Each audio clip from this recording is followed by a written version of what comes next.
Students, आज हम basic English में जो सब्जेक्ट और ऑब्जेक्ट के बारे में पढ़ेंगे।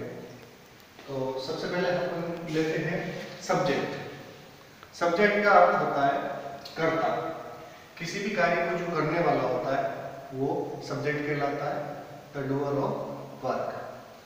यहाँ पर हम देखते हैं कि सब्जेक्ट दो प्रकार के हैं, सिंगुलर और प्लूरल।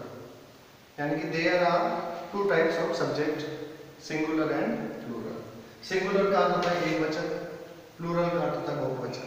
ठीक है, अब बात करते हैं सिंगुलर में। तो ऐसे कौन से जो सब्जेक्ट है जो सिंगुलर के अंदर आते हैं, तो हम सबसे पहले ये देखते हैं कि ही, वह, ये पुरुष के लिए यूज होता है। अगला है शी, वह, ये स्त्री के लिए यूज होता है। जैसे कि ही प्लेज फुटबॉल, वह फुटबॉल खेलता है। शी प्लेज फुटबॉल, वह फुटबॉल खेलती है। अब है इट, यह और वह, यानी कि ये मौसम बताने के लिए यूज होता है इसका, और ये किसी जानवर के लिए भी यूज होता है, टाइम बताने के लिए इसका यूज होता है ना। दिस, अगला है दिस का होता है यह, यानी कि अपने पास में कोई एक चीज पड़ी हुई है, कोई वस्तु पड़ी हुई है। जैसे कि दिस इज ए पेन, तो इसका मतलब ये होता है कि यह पेन है ना। अब अगला आता है दैट, यानी कि हाँ, इसमें क्या होता है, वस्तु एक होती है और वो हमारे दूर पड़ी होती है। जैसे कि दैट इज अ बॉल, इसका मतलब क्या है कि वो बॉल है और वो दूर पड़ी हुई है, केवल वस्तु एक है। अब बात करते हैं हम, अगला है नेम ऑफ पर्सन, यानी कि किसी का भी नाम, उसका किसी का भी जो नाम होता है वो हमेशा सिंगुलर होता है। जैसे कि राम प्लेज फुटबॉल, तो राम फुटबॉल खेलता है।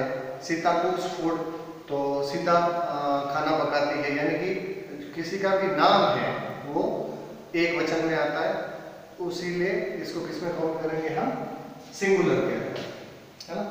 अब बात करते हैं हम प्लूरल की। प्लूरल यानी कि बहुवचन। बहुवचन में कौन कौन से आते हैं, जैसे कि आई, मैं, वी, हम, यू, तुम, दे, वे, दीज। हाँ, अब बात करते हैं दीज की, यानी कि अपने पास बहुत सारी वस्तुएं पड़ी हुई है ना। जैसे कि मेरे पास बहुत सारे पेन है, और तो मेरे पास पड़े हुए, तो मैं यही कहूँगा दीज आर पेन्स, ये पेन है। यानी कि समझ गए आप, पास में बहुत सारी वस्तुएं हैं, उनके लिए दीज का प्रयोग होता है। अगला आता है दोज, वे। ठीक है, जैसे कि मान लो बहुत सारी वस्तुएं वो जो दूर पड़ी हुई है ना।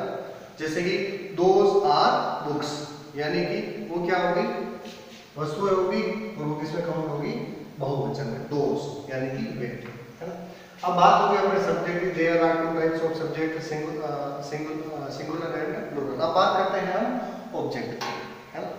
There are two types of object, direct object और इनडायरेक्ट ऑब्जेक्ट। डायरेक्ट ऑब्जेक्ट यानी कि प्रत्यक्ष कर्म, यानी कि कर्म क्या होता है, जिसके माध्यम से हम सब्जेक्ट क्रिया करता है। जैसे Ram plays football, Ram football खेलता है, तो इसके अंदर जो खेलने का जो कार्य हो रहा है वो फुटबॉल के माध्यम से हो रहा है, यानी कि फुटबॉल हमें प्रत्यक्ष दिखाई दे रहा है। इसको समझने के लिए हम कुछ उदाहरण देते हैं, जैसे कि एग्जांपल ऑफ डायरेक्ट ऑब्जेक्ट, है ना। अब सबसे पहले है राम प्लेज फुटबॉल, यानी कि फुटबॉल हमारा क्या हो गया, डायरेक्ट ऑब्जेक्ट, ये हमें दिखाई दे रहा है। सोनू कुक्स फूड, सोनू क्या पकाती है, खाना पकाती है, और फूड हमारा क्या आ गया, डायरेक्ट ऑब्जेक्ट, है ना। तीसरा है दे राइट अ बुक, तो वह एक किताब लिखता है ना। तो इसके लिए बुक, ये क्या हो गया, अपना एक डायरेक्ट ऑब्जेक्ट हो गया, है ना। तो हमने यहाँ पर फुटबॉल हमारा ये डायरेक्ट ऑब्जेक्ट हो गया, फूड भी हमारा डायरेक्ट ऑब्जेक्ट है, और ए बुक भी हमारा क्या है, डायरेक्ट ऑब्जेक्ट। अब हम बात करते हैं इनडायरेक्ट। इनडायरेक्ट का मतलब अप्रत्यक्ष, ऐसा ऑब्जेक्ट जो हमें दिखाई नहीं देता है, लेकिन उसके बारे में बात होती है। जैसे मान लो यहाँ पे लेते हैं हम मी, आई का जो ऑब्जेक्ट होता है वो होता है मी, मी का अर्थ होता है मुझे। जैसे कि मैंने यहाँ पर एग्जांपल दिया इसका, ही थैंक्स मी, वह मुझे धन्यवाद देता है। किसको देता है, मुझे देता है ना। तो यानी कि वो मुझे धन्यवाद दे रहा है, लेकिन वहां पे मैं उपस्थित नहीं हूँ, यानी कि कहने का मतलब वो क्या हो गया, अपना मी हो गया, है ना।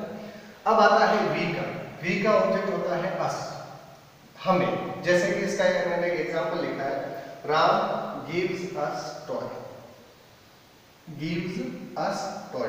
राम हमें खिलौने देता है। किससे देता है? हमें देता है। तो हम कौन से ऑब्जेक्ट हो गए इसके बारे में? ये इनडायरेक्ट ऑब्जेक्ट हो गया। अब बात करते हैं यू की। यू का जो इनडायरेक्ट ऑब्जेक्ट होगा वो होगा यू, यू और यू। हम बात करेंगे यू क्या, यू का होता है तुम्हें। अब इसमें क्या होता है? मिस्टर रोहन टीचर्स अस, हमें पढ़ाता है। और अगला जैसे कि I gave you a pen, मैंने तुम्हें पेन दिया, है ना। तो अब यू जो इसमें है ये कौन सा ऑब्जेक्ट हो गया? आपने इनडायरेक्ट ऑब्जेक्ट हो गया। और जैसे अ पेन है ये हमारा डायरेक्ट ऑब्जेक्ट होगा, है ना, जैसे मैंने पहले आपको बता रखा है। अब है अगला ही का होता है ऑब्जेक्ट, इनडायरेक्ट ऑब्जेक्ट हिम का होता है उसे, ठीक है। जैसे कि I give him a football, मैं उसे फुटबॉल देता हूँ, है ना। तो कहने का मतलब यहाँ पे जो हिम उसे, ये हो गया अपना इनडायरेक्ट ऑब्जेक्ट और फुटबॉल यहाँ हो जाएगा अपना डायरेक्ट ऑब्जेक्ट। अब बात करते हैं शी की। शी का जो इनडायरेक्ट ऑब्जेक्ट होता है वो होता है हर, है ना। जैसे कि मोहन गेव हर ए वॉच, मोहन